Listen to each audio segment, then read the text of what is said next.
This video is a chair sequence for prenatal yoga. You will have seen us use chairs as props in some of our other classes, and they can be immensely helpful when it comes to many of your students that might have certain issues. We're going to use this as a whole sequence, and you can either use the complete sequence or you can take parts out of it and accommodate those into your classes. Chairs have many uses and benefits when teaching prenatal yoga. So the first one is that they provide much support for your students that are at the end of their pregnancy when they're feeling really heavy, or if you have a class that is where the energy levels are quite low, it can be great to do a whole suite sequence on a chair. Of course, as we've talked about before, chairs can be really helpful when it comes to supporting those with SPD, with a cervical stitch, sometimes even with SIJ, and if they have placenta previa as well. So it's a great tool, and we've also found that using a chair is highly beneficial in the times of COVID because we can wipe and clean really easily. In fact, it might be the only prop that you can use in your classes.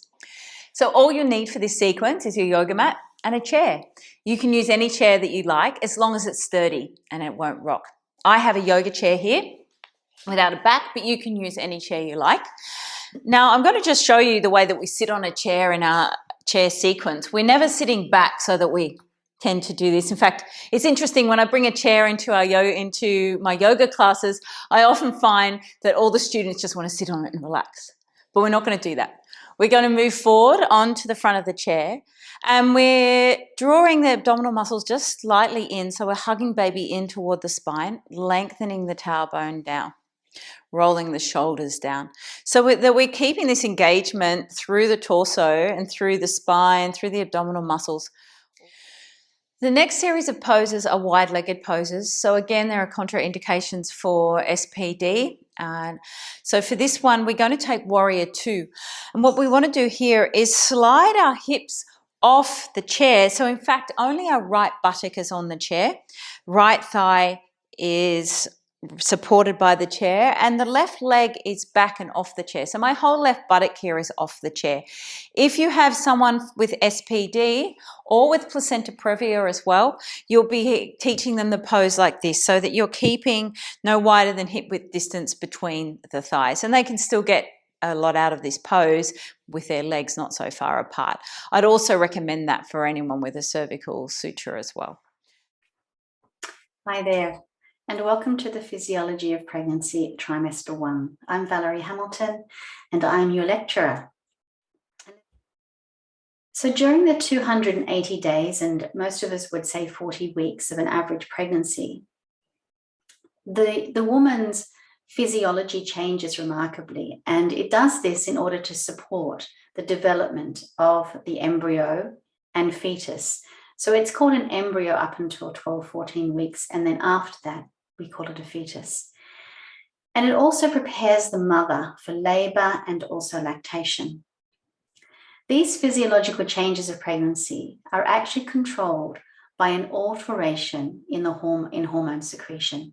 So it's dominantly the endocrine system of the body. So the hormones and the hormonal changes that actually are high in trimester 1 is this particular hormone called human chorionic gonadotrophin, better known as HCG. So this hormone is the hormone that when you actually do a pregnancy test and you pee on the stick, is looking at the level of HCG in your urine to diagnose whether you are pregnant or not. This hormone assists the body to produce other hormones, which then in turn will maintain the pregnancy throughout the 280 days. So the production of HCG is maximal between 8 to 10 weeks, and then it falls to a low plateau level, and that's maintained throughout the whole of the pregnancy.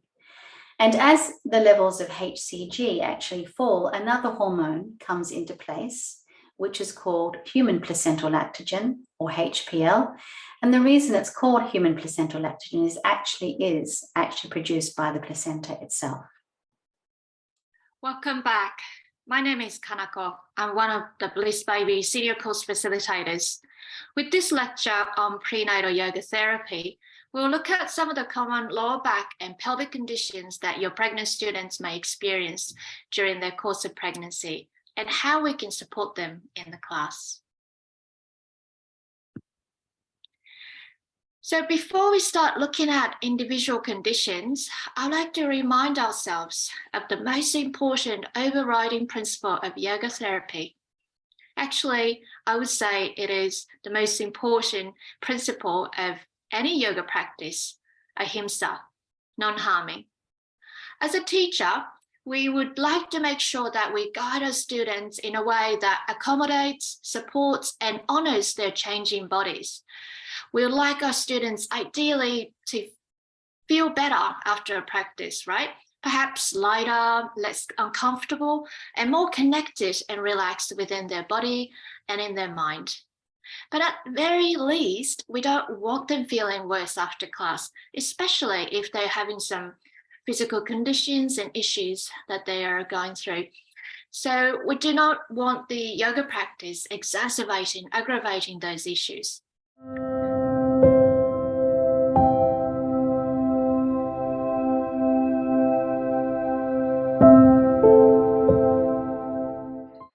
And position yourself about a hand distance away from the bolster, so your bottom's not right up against the bolster, and then lying back when you're ready along the inclined bolster. As you can see here, Sophie has an extra blanket on the bolster to provide extra height. It's really important that you support your knees. So here I am supporting Sophie's knees by placing the rolled blanket around the front of her shins and tucking it underneath her outer thigh, knee region. And I'm also providing extra propping, adding some bricks underneath the knees. This is optional, but very important if you do have sacroiliac pain or pubic pain. And you can cover your eyes just to relax. This is our relaxing and centering posture. So we want to be as relaxed as possible as we make the transition from the outside world to our restorative practice. So just taking all the time you need to make sure that you're comfortable and supported in our first prenatal restorative pose for this prenatal restorative sequence. And resting the forehead onto the forearms.